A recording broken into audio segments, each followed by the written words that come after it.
यहीं से आपकी जिंदगी बननी और बिगड़नी है, इसी मंच से। अगर संवर गए तो समझ लेना कि कुछ दिन तक जिंदगी जीना है, अगर नहीं संवरे तो अपना अंत भी समझ लेना, क्योंकि ये कोई अभिशाप नहीं। आप देख रहे हो, पेपर में पढ़ते हो कितनी कितनी घटनाएं हो रही हैं, कहीं लीवर खराब हो रहा है, कहीं किडनी खराब हो रही, कहीं कुछ हो रहा है। तो उन दुर्व्यसनों से आप अलग हो जाओ। इस वजह से मैं निवेदन कर रहा हूँ, कटु शब्द नहीं बोल रहा हूँ, आज मैं निवेदन कर रहा हूँ। अगर कटु लगा होगा तो मुझे माफ कर देना, पर अगली वर्ष अगर आप नहीं संवरे तो मेरे आंखों के सामने नहीं आना। मैं मेरा इसी से पूरा रिश्ता यहीं से खत्म करूंगा। ये धर्म मंच है, यहां से आप कुछ लेकर के जाइए। सिर्फ नाचना कूदना हू हा करना कथा का मतलब नहीं है। कथा का मतलब है जिंदगी को संवारना। अजगर को गुरु बनाए, पतंगे को गुरु बनाए, भौरे को गुरु बनाए, हिरण को गुरु बनाए, मछली को गुरु बनाए, वेश्या को गुरु बनाए। वेश्या को क्यों गुरु बनाए? एक वेश्या सज धज करके खड़ी होती है, ग्राहक नहीं आते हैं, संध्या हो जाती है, फिर दूसरे दिन सजती है, ग्राहक नहीं आते, संध्या हो जाती है। एक दिन एक संत के माध्यम से ये बोध हुआ कि अरे ये मानव शरीर, इसे तो एक दिन नष्ट हो जाना है, इस शरीर को तो एक दिन बर्बाद हो जाना है। इस शरीर के सुख के लिए हम जीवन में क्या कर रहे हैं? उसे भी गुरु बना, उससे भी शिक्षा मिली। बालक को गुरु बना, रहो बालक की तरह, सुख और दुख में सम रहो। बालक को एक थप्पड़ मारो, रोएगा और फिर वैसे हो जाएगा। अगर कोई जिंदगी मस्त है तो वो बच्चों की है। बालक को गुरु बनाए, सर्प को गुरु बनाए, भृंगी के कीड़े को गुरु बनाए, हाथी को गुरु बनाए, लोहार को गुरु बनाए।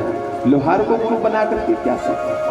हाथी को गुरु बना करके क्या सीखा? अगर आप धर्म के मार्ग पर निकल पड़े हो, अपने धर्म पथ पर निकल पड़े हो, तो परवाह मत करो कि दुनिया हमें क्या करती है। अपने मार्ग की ओर देखो, अपने लक्ष्य की ओर देखो। अगर आप धर्म निहित हो तो कभी आप गलत नहीं हो सकते, आप भगवान के हो। यदु महाराज को यहीं पर दत्तात्रेय जी ने 24 गुरु होने का बोध कराया। यदुवंशियों की बुद्धि भी यहीं से मिली। भगवान को मारने के लिए यदुवंशी दौड़े और उनकी बुद्धि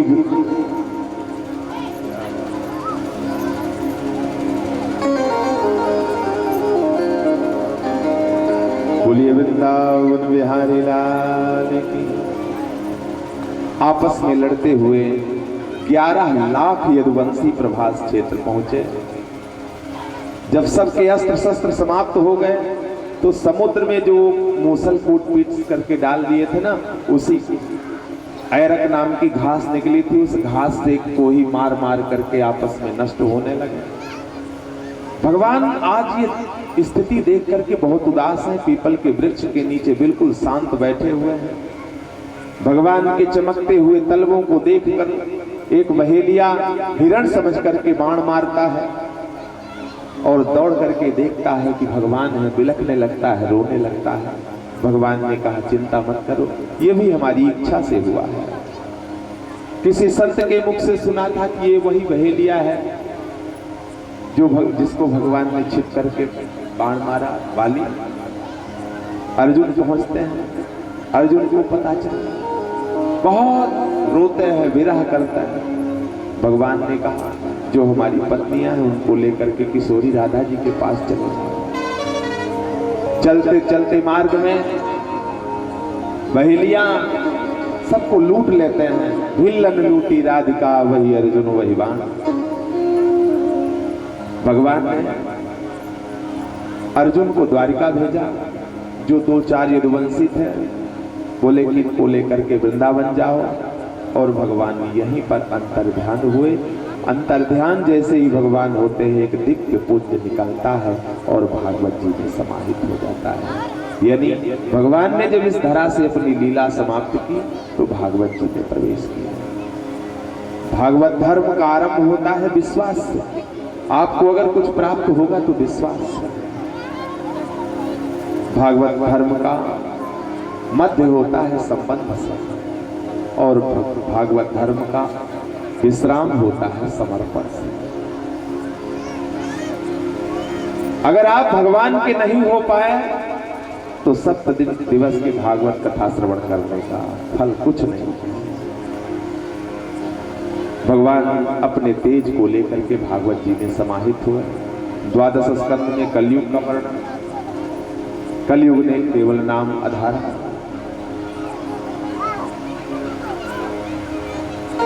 इसके बाद वर्णन करता है प्रथम स्कंद से लेकर के 12 स्कंद। आदरणीय सुखदेव जी परीक्षित से कहते हैं, राजा प्रथम स्कंद में सुखदेव जी और परीक्षित जी का जन्म प्रसंग, कुंती स्तुति, भीष्म स्तुति, राजा परीक्षित को सब सभा में ले जाना। द्वितीय स्कंद में सत्यो मुक्ति, क्रम मुक्ति, इसका वर्णन, ब्रह्मा जी की उत्पत्ति, चतुश्लोकी भागवत की व्याख्या। तृतीय स्कंद में मैत्रेय संवाद, क्रम मुक्ति, कपिल देवहूति का संवाद, हिरण्याक्ष और आदि का वर्णन तृतीय स्कंद में। चतुर्थ स्कंद में सती चरित्र, ध्रुव चरित्र, ध्रुव जी के वंश का वर्णन। पंचम स्कंद में प्रियव्रत चरित्र, अग्निध चरित्र, नाभि चरित्र, जड़ भरत की कथा, जड़ भरत और रहुगण का संवाद, खगोल भूगोल, भूगोल का भी वर्णन इसी स्कंद में है। 28 प्रकार के नरकों का वर्णन भी इसी स्कंद में है जो हमने सुनाया। छठे स्कंद में अजामिल उपाख्यान, गुरु हत्या का परिणाम, मरुद्गणों की उत्पत्ति। 7वें स्कंद में प्रहलाद चरित, नरसिंह देव की कथा। 8वें स्कंद में गजेंद्र उपाख्यान, समुद्र मंथन, वामन चरित, मत्स्यावतार। 9वें स्कंद में सूर्यवंश का वर्णन, चंद्रवंश का वर्णन।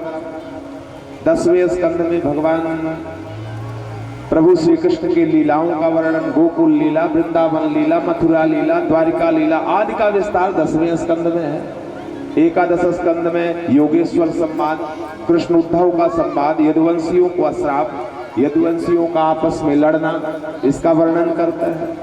12 स्कंद में कलयुग का वर्णन और भागवत जी का सार तत्व समझाता है। इस प्रकार से आइए यहीं से भागवत जी के अंतिम श्लोक पर चलते हुए भागवत जी को विश्राम देता है। आदरणीय परीक्षित जी, आदरणीय श्री सुखदेव जी महाराज के श्री मुख से ये भागवत रस तत्व का पान करते हैं और भगवान के जो पार्षद हैं दिव्य विमान लेकर के आते हैं, दिव्य विमान लेकर के आते हैं। भगवान के पार्षद आदरणीय परीक्षित जी को विमान में आरूढ़ करते हैं। सर्प आता है, श्राप से प्रेरित हुआ सर्प सिर्फ शरीर को डसता है। परीक्षित जी की मुक्ति होती है। सारी देवी देवता आकाश मंडल से पुष्पों की वृष्टि करता है। सुखदेव जी की जय जयकार होती है। बोलिए सुखदेव जी महाराज की। पंचभौतिक शरीर जल करके खाक होता है। आइए अंतिम श्लोक में आप सब लोग अंतिम श्लोक बोल करके भागवत जी को विश्राम देंगे। ज्यादा भजन की ओर इसलिए नहीं गया कि अब बड़े अच्छे से होली का पर्व मनाएंगे। वैसे भी 15 मिनट पीछे आगे हो गए। हम 7 बजे बोले थे कि कथा संपन्न कर देंगे, पर आप लोग भी लेट आए, क्या करूँगा। बोलिए नाम संकीर्तनम यस्य, नाम संकीर्तनम यस्य सर्व पाप प्रणाशनम, सर्व पाप प्रणाशनम, प्रणामो दुख शमना, प्रणामो दुख समना, तन्नमामि हरि परम, तं नमामि हरिं परम, तन्नमामि हरि परम, तं नमामि हरिं परम। बोलिए श्रीमद्भागवत भगवान जय हो। भक्ति ज्ञान और वैराग्य रूपी त्रिवेणी में जो आप लोगों ने स्नान किया, ये त्रिवेणी आप सबके जीवन के लिए परम कल्याणकारी हो। जिस त्रिवेणी का आपने अंतःकरण से आवाहन किया, वो त्रिवेणी मैं इस व्यासपीठ से निवेदन करता हूँ कि आप सबके जीवन में एक नई दिशा दे, आप सबके जीवन को एक नया आयाम दे, आप सबके जीवन को एक नई मंजिल दे, जो मंजिल, जो दिशा सुख, समृद्धि और आनंद से परिपूर्ण होकर के आपके जीवन को स्वर्ग की तरह सजाए, स्वर्ग की तरह सुसज्जित करे और आप अपने गुरु के साथ भगवान के युगल चरणों में आपकी निष्ठा जन्म जन्मांतरों के लिए अनवरत बनी रहे। इस कथा के माध्यम से, इस कथा का उद्देश्य समाज को एक नई दिशा की ओर ले जाना है। ये पीढ़ी जो हमसे जुड़ी हुई है, पूरा उद्देश्य है कि इस पीढ़ी को सवार करके एक नई दिशा, एक नए आयाम पर खड़ा कर इन्हें जीवन जीने की एक नई अनुभूति कराएं, जिस अनुभूति से ये पीछे है। सिर्फ यही उद्देश्य 10 वर्षों से रहता है और इसमें अगर किसी को कोई भी हमारे मुख से मेरे शब्द अप्रिय लगे हों तो उसके लिए मैं क्षमा याचना करता हूँ, आप क्षमा करें। मेरा सिर्फ एक ही उद्देश्य, जिस तरह से पिता का पुत्र पर पूरा अधिकार होता है, गुरु का भी अधिकार शिष्य पर पूरा होता है।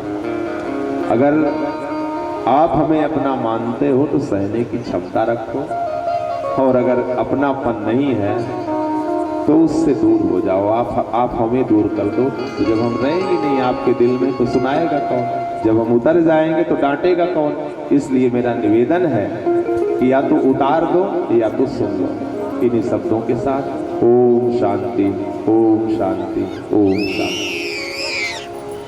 मूल